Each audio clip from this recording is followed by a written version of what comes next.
So I've just arrived here in Cape Town after an overnight flight from London in Virgin Atlantic upper class. But this wasn't on one of their newest aircraft. Instead, it was on the Boeing 787-9 fitted with the old upper class suite. And on a flight this long, that really matters. I recently flew both British Airways First and Club Suite, so this feels like a real benchmark of where Virgin's business class now sits.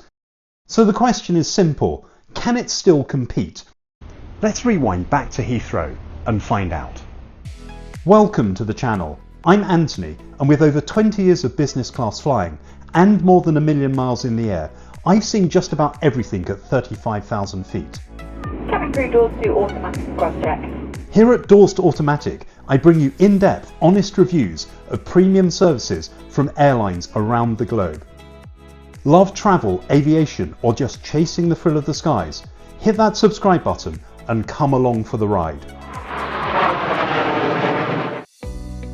We're back at London Heathrow Terminal 3, where tonight I'm flying Virgin Atlantic upper class to Cape Town. At just over 11 hours overnight, this is a serious long-haul test. Today's aircraft is the Boeing 787-9 fitted with the older upper class suite. Having recently flown both British Airways First and Club Suite, this feels like an interesting benchmark of comfort, consistency and overall value. Upper class check-in was located in Virgin's dedicated area at the far end of the terminal. There was a section of upper class check-in desks with no queues. The baggage allowance in upper class was generous. The ticket included 2 checked bags, each weighing up to 32 kilos or 70 pounds. In addition, passengers could bring 2 cabin bags with a combined weight of up to 16 kilos or 35 pounds. That's more than enough for even the longest trips. Next to check-in was a lift to take you to the upper class wing. If you were arriving by car, you could be dropped off at the upper class wing, where there were more check-in desks. In the wing was a private security channel, fitted with modern scanners, so no need to remove any items from hand luggage. From security, you drop back into the main terminal and the myriad of duty-free shops. It was about a 5-minute walk through the departure lounge to get to the Virgin Atlantic Clubhouse. The Clubhouse was available for all upper class passengers, together with Virgin Flying Club Gold members. The Heathrow Clubhouse has long been one of Virgin Atlantic's strongest differentiators in the business class market. It is currently undergoing a multi-million-pound upgrade. In one corner, some private work booths have been installed. Tucked away in another quiet spot was one of Virgin's cocoon-style relaxation pods, designed for a pre-flight nap or simply a bit of peace before boarding. The Clubhouse offered a full restaurant-style dining experience rather than a traditional lounge buffet. The menu included a range of substantial dishes, from a venison burger and sea bass to chicken madras and the Clubhouse's signature sausage roll. I opted for the venison burger, followed by Spotted Dick. This was a lounge designed to feel like part of the journey rather than simply a place to wait for the flight. The ticket, including the return flight via Johannesburg, cost £2,047. For this outbound flight, that included being able to arrive at the private upper class wing and access the Heathrow Clubhouse. As well as the ground and onboard experience, flights like this also contribute significantly towards airline status. This flight earned 200 tier points and almost 29,000 Virgin points, 20% of the tier points required to hit gold status. And that forms an important part of the overall value equation. When you factor in the full ecosystem, not just the seat, the value proposition becomes more nuanced. I'll break down exactly how this flight fits into my tier strategy in this month's cabin crew update, because the maths behind status is often more interesting than the seat itself. The flight was the last Virgin Atlantic flight of the evening, so the Clubhouse started to thin out before our flight was called. The flight was departing from gate 16 on the remote pier. It was about a 5-minute walk from the lounge. As we head to the gate, if you've flown BA First or Club Suite recently, I'd genuinely be interested to know how you think this compares. The flight was on a Boeing 787-9 Dreamliner aircraft, registration Golf Victor Oscar Whiskey Sierra. Called Maid Marian, it was delivered in 2016, making it a decade old at the time of this flight. There was a priority boarding lane for upper class passengers. The boarding process had already begun when I arrived at the gate, so it was straight to the aircraft. Upper class was situated in the front cabin of the aircraft, with 31 suites in a 1-1-1 configuration. All suites had direct aisle access. However, the left-hand aisle only accessed the A seats, whereas the right-hand aisle accessed both the G and K seats, making it busier. I was at the rear of the cabin in window seat 11A. Although it is close to the upper class bar, it's a great location for filming wide shots of the cabin. I find it also has cellular coverage on the ground, whereas seats further forward lose connection because of the aircraft shell. On a night flight, it also feels more enclosed, with a wall directly behind. The seat had a width of 22 inches, an inch wider than the BA Club Suite. It could recline by up to 42 degrees, but also flip forward to form a fully flat bed. While the design clearly reflected an earlier era of business class, the cabin itself felt well maintained, with no visible wear or tiredness. There was plenty of storage space in the overhead bins.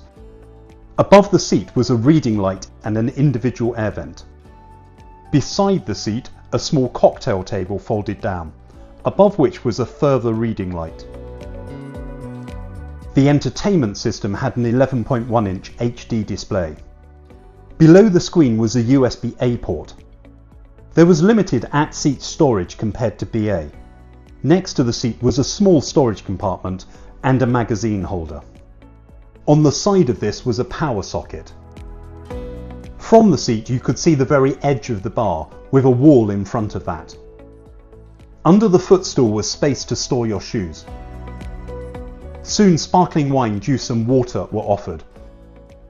A welcome note had also been placed at my seat. The welcome drink was a glass of Hampledon English sparkling wine. The cabin featured mood lighting, which adapted during the flight, supposedly to help counter jet lag. There was something about this flight that within seconds of boarding you could tell the service was going to be good. An amenity kit was provided. It contained socks, an eye mask, earplugs, toothbrush and toothpaste, creams and lip balm. Despite boarding being completed early, the tower wouldn't allow us to push until 5 minutes before our slot. Soon the air bridge was retracted as the safety video played. Hello there. We're delighted to welcome you on board Virgin Atlantic. Thank you for flying with us today. We taxied from Terminal 3 across the south of the airfield to take off from runway 27 left.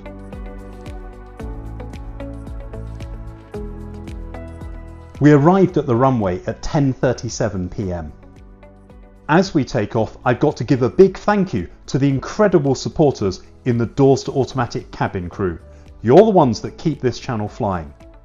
For just £4 a month, you get early access to reviews, plus behind the scenes content you won't find anywhere else. If you want to jump on board and be part of the cabin crew, head over to Patreon and join us. The flight time from London to Cape Town was scheduled to be 11 hours and 35 minutes.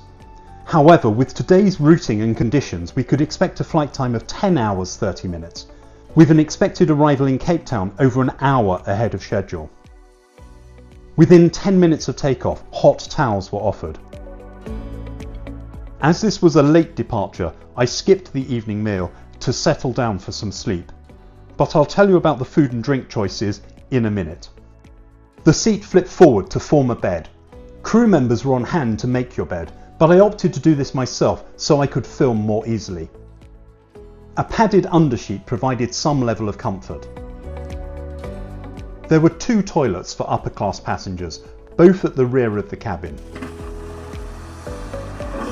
They doubled as the accessible toilets, so were spacious. Wren hand wash and hand cream were provided. A changing stool folded down beside the toilet. I'd been provided with a sleep suit prior to takeoff.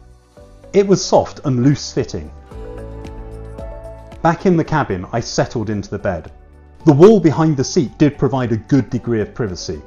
However, the back of the seat was quite hard as a bed. It didn't benefit from the seat padding, which a reclining seat would have. Compared to British Airways Club Suite, the seat did feel more open and less comfortable.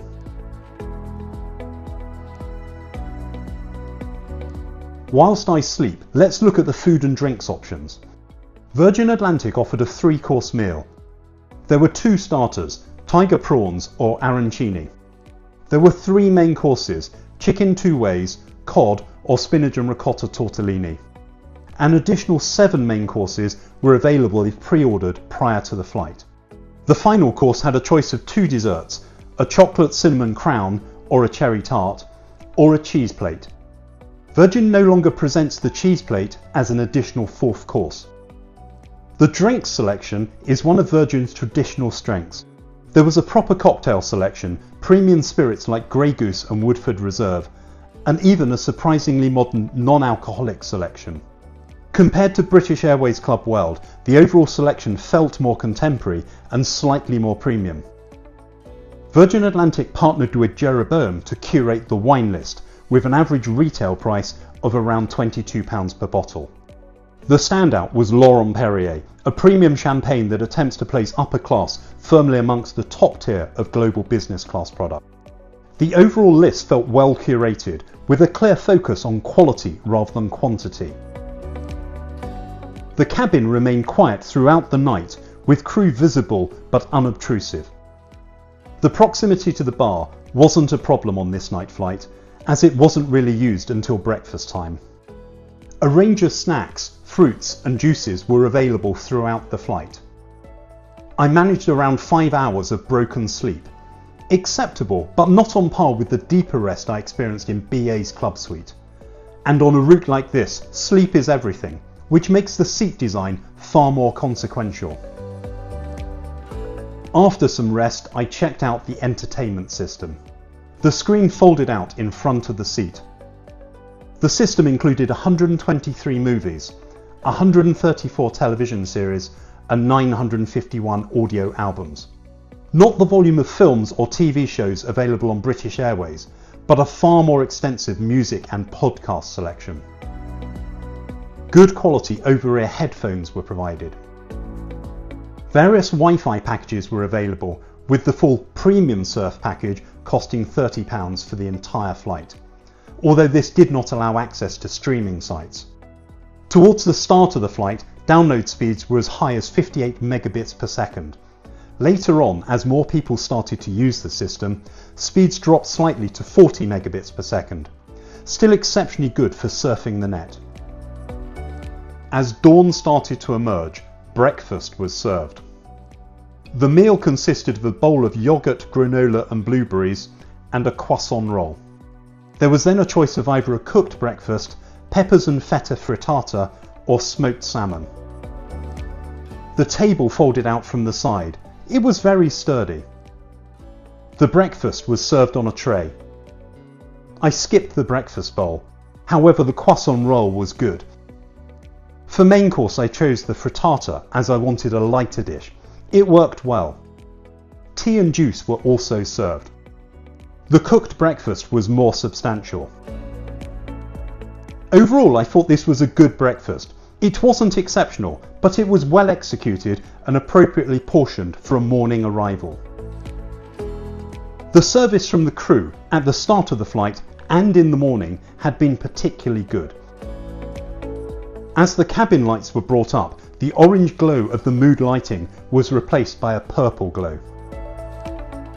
There were good views over the South African countryside as we prepared to land.